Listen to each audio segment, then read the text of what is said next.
What's up, guys? Today is Tuesday, May 19th. This is math class.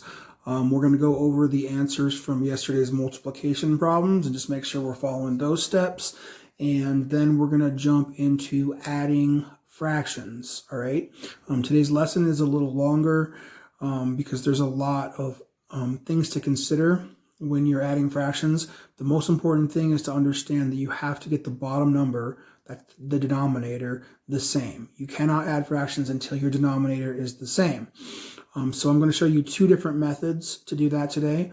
One of the methods is simply multiplying the two bottom numbers to get the same number to create a new equivalent fraction. So for example, if your two bottom numbers, your two denominators were 3 and 6, then you would multiply 3 and 6, and your new equivalent fraction would be something over 18, because 3 times 6 is 18. The other way to do it is to figure out what is the greatest common factor, and I'm going to show you what's called the ladder method. Please feel free to Google the ladder method. It'll really help you when you're trying to find both your greatest common factor and your lowest common multiple. And it's the only way that I know of that you can find both your GCF and your LCM using the same technique. And it'll save you a lot of time in the future, all right? Because both your GCF and LCM are things that you'll be using a lot when you're doing fractions. All right, so we're going to jump into those answers. And again, as always, go to Math Antics and look up how to find your greatest common factor. Look up how to find your denominator, how to create, how when you're adding fractions, how to make your denominator the same. And then, again, Google the ladder method, L-A-D-D-E-R, ladder, like a ladder that you climb. Google that, and there will be some explanations on how to use prime numbers to figure out your lowest common factor and your greatest common multiple. All right, so with that, let's jump into the answers from yesterday's problems. All right, guys, here are the answers to the multiplication problems that I gave you guys yesterday, with the exception of the first problem, which we're going to go over on the back of this dry erase board. So look over your answers and make sure that you got the same answer that I did. If you did not, go back through and figure out where you made an error. More than likely, you probably didn't line the numbers up correctly at the bottom, and you might have made a addition error when you're adding up the numbers. That's usually where I find the most errors from you guys. Occasionally there might be a multiplication number issue where you didn't do the multiplication problem correctly, but more often than not, the error comes from not lining the numbers up correctly. So check your answers, and let's go over 227 times 87, this problem here. All right, so here we have, excuse me, 227 times 87. So the first thing we're going to do is start with the bottom number in the ones place, which is the 7. Okay, we're gonna multiply the 7 by 7, the 2, then the 2. All right, so starting here, we have 7 times 7, which gives us 49. We leave the 9 on the bottom, which is the ones place, and we carry the tens place, which is the 4. All right, 7 times 2 is 14, plus 4 gives us 18. We leave the 8 on the bottom and we carry the 1. All right, 7 times 2 again is 14, plus 1 is 15. Okay, this is our first layer. Now, we do the all-important adding of the 0 to the second layer. Very, very important. Without this, the problem will be wrong 100% of the time. All right, and I'm also going to erase these so we don't get confused. All right, now we go to the tens place, all right, which in this case is the 8. All right, so our 8 times 7 gives us 56. Okay, we're going to leave the 6, which is the ones place, down and carry the tens place, which gives us, which brings the 5 to the top. We carried the 5. So 8 times 2 is 16, plus 5 is 21. All right, we're going to leave the 1 down here and carry the 2, which is the tens place. We have 8 times 2, which is 16, plus 2, which is 18. Okay, now, again, notice how I kept each of the numbers lined up very evenly, so it's easy to add them up. That's super important because this is the part I was talking about where usually I see most of your errors. When your numbers are all jumbled up down here, you don't add them up correctly because they're not lined up. All right, so here we have 9 plus 0 is 9. 8 plus 6 is 14. We carry the 1. 1 plus 5 is 6 plus 1 is 7. 1 plus 8 is 9. And 1 plus the invisible 0 that's here is 1. So that gives us 19,749. All right. So follow those steps and go back and check your answers for the other 6 problems that I gave you, the other 5 problems, excuse me, that I gave you. All right. So with that, we're actually going to jump into this week's assignments, which is adding and subtracting fractions. Sorry, let me get this adjusted here. There we go. Okay, adding and subtracting fractions. All right. So it's going to be important that you guys understand that there are 2 techniques to doing this. All right. Some people consider multiplying the 2 bottom numbers as the easier technique. And the reason that we would do that is because we can never add or subtract fractions until we get the bottom number the same. The denominator has to be the same. So we're going to create equivalent fractions. All right, and please feel free to go to mathantics.com and he'll talk about equivalent fractions and how to add fractions. And he has 2 separate videos on these 2 different techniques. I'm going to tell you them both here, and you can determine which one is easier for you. All right, so the first technique to getting the bottom number the same is to simply multiply them. All right, so 4 times 12 gives us a denominator of 48, okay? So our bottom number is going to be 48 in both cases, all right?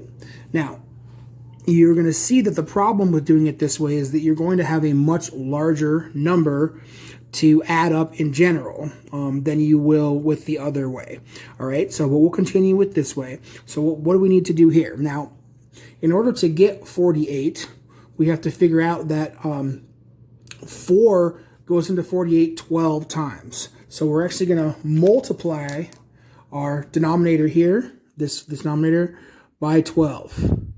Okay? And because we're multiplying this by 12, we also must multiply our numerator by 12. All right? So 3 times 12 gives us 36. Okay? So do you see how we got that 36? We figured out that 4 goes into 12 or into 48 12 times. So we multiplied 4 times 12 to get 48, and we did the same thing on the top here. We multiplied 3 times 12 to get 36.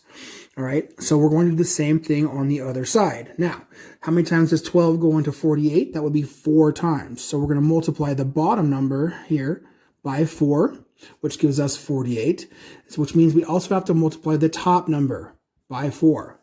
Okay, so 2 plus 4 equals, 2 times 4 equals 8.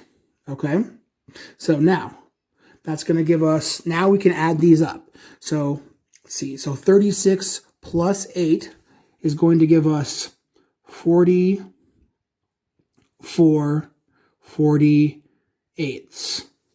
All right, 44 48ths.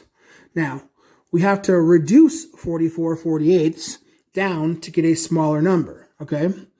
So the reason that this technique is more work later is because it's easier to figure out your lowest common denominator by getting your denominator the same on the bottom by simply multiplying your 2 denominators and getting 48 in this case. But you see what a large number that you have here? Okay, so we're going to hang on to this 44 48. We're going to put that over here.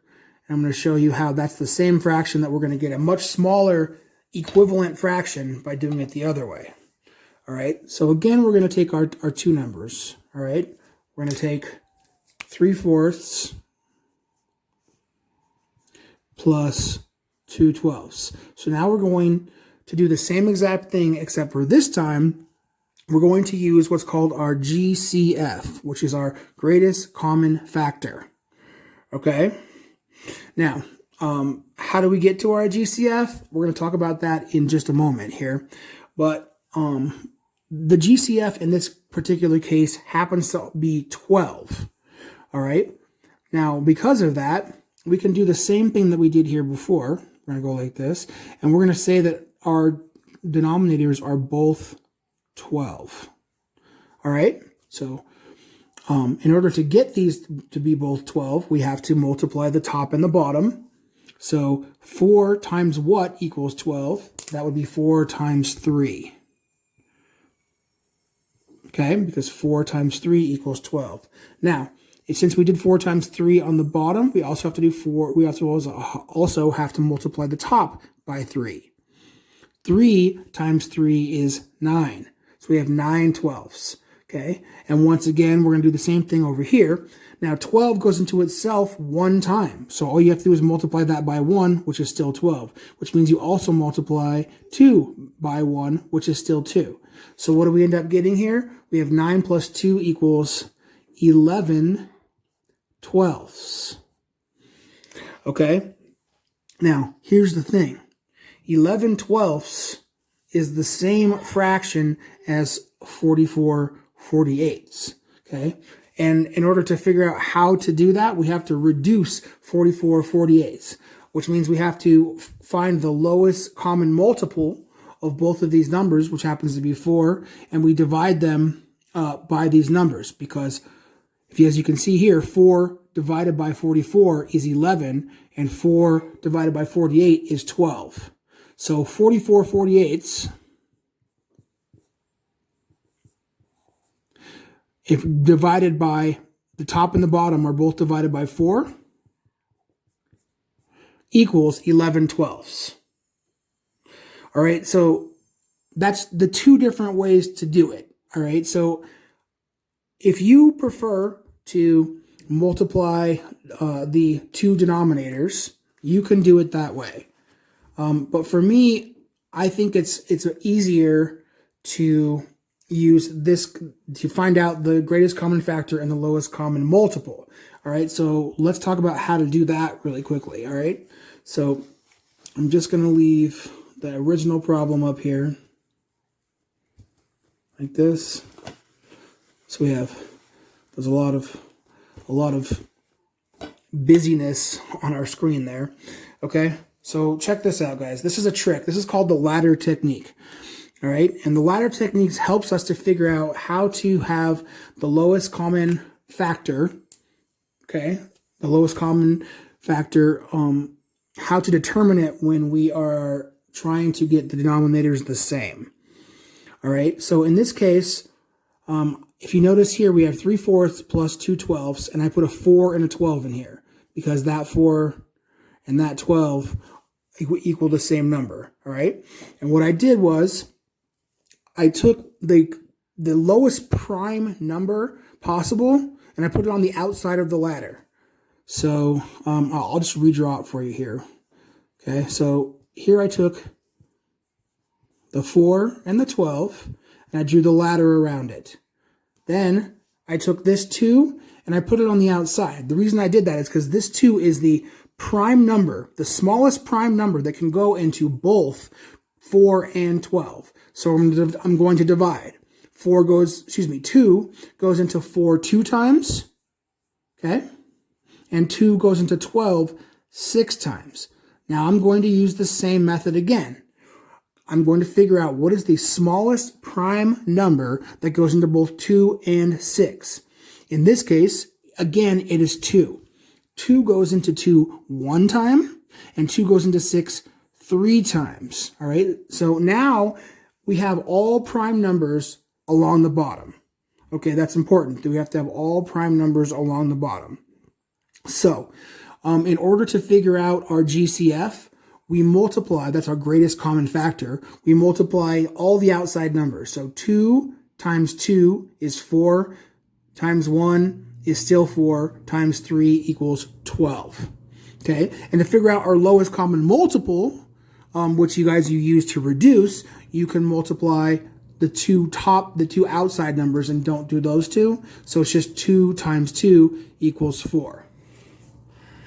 All right, hopefully that makes sense. There are videos that you can look up on the internet that will help you to understand how to find the GCF and LCM.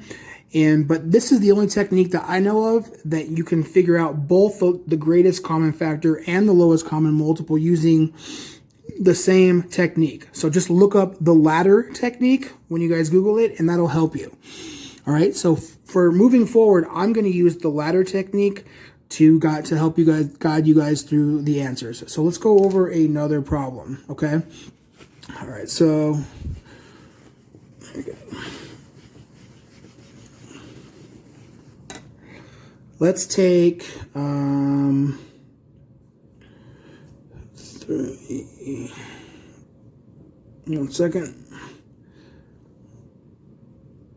3/18 plus 2/6. Okay? 3/18 plus 2/6. All right? So the first thing that I'm going to do is try to figure out what's a number that can go, that 6 and 18 can both go into. What's the greatest number, the largest number that they both can go into evenly. All right, so let's use our ladder technique. We're going to take our two numbers. We have 18 and we have 6. We're going to draw our ladder around it, and we're going to figure out that, again, the lowest common, the lowest prime number that can go into 18 and 6 is, again, 2. Okay, and if you don't know what a prime number is, guys, you got to look that up.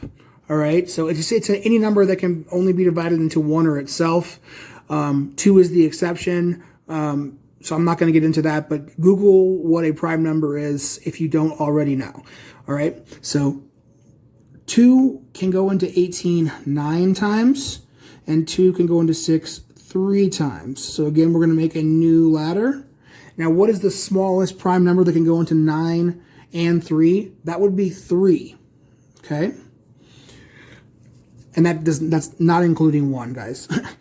All right, so 3 can go into 9 3 times, and 3 can go into itself 1 time. So now we have all prime numbers on the outside. So we can determine that 2 times 3 is 6, and 6 times 3 is 18, times 1 is still 18. So our greatest common factor is 18. And our lowest common multiple is 2 times 3, which is 6. As you can see here, we just use this ladder technique to figure out that both of these numbers can go into one another, which tells us that our new denominator is going to be 18. Okay? So I put 18 on both of those because we're going to add those up. All right? So we ask ourselves now, how many times, or what times 18 equals 18? In this case, it would be 1. So we're going to multiply the bottom by 1 and the top by 1. So 18 times 1 is 18, and 3 times 1 is 3. Now, we're going to go to the next number. How many times can 6 go into 18? Or 6 times blank equals 18. All right, so the answer is 3. Okay? 6 times 3 equals 18, and 2 times 3 equals 6. All right, so that is going to give us an answer of 3 plus 6 is 9/18, which, if you know about fractions, then you know that 9 is half of 18, so ultimately that's going to give us 1/2. Okay? Sorry, see that a little better. All right, so important. When you're figuring out how to find the lowest common factor that becomes our new denominator, all right, you can use this ladder technique by putting the two bottom numbers, the two denominators, in here into our ladder method, and then figuring out what is the smallest prime number that can go into it.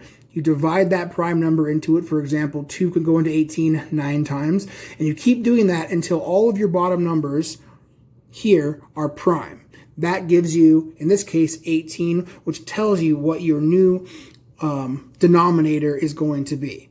You cannot add fractions until you figure out how to make both of your denominators the same. If you have your multiplication problems memorized, this might be even easier for you. Okay, so I'm going to go ahead and give you your 6 problems, which are here on the back. All right, here are those problems. So we have 3/4 plus 1/16, 2/5 plus 1/10, 1/4 plus 1/2, 3/14 plus 1/3, 1/3 plus 2/17, and 1/3 plus 1/6. And guys, if you guys are baking in the future, knowing how to do something like 1/2 plus 1/4 is going to actually be very helpful for you. I actually just used that to bake just recently to double a recipe. So this is actually something that's really applicable to real life, things that you will use all the time. So go ahead and get those written down. Show me your work. Figure out how to get your denominators on the bottom the same. Okay? So that is your assignment for today. All right, so go ahead and get that done. All right, guys.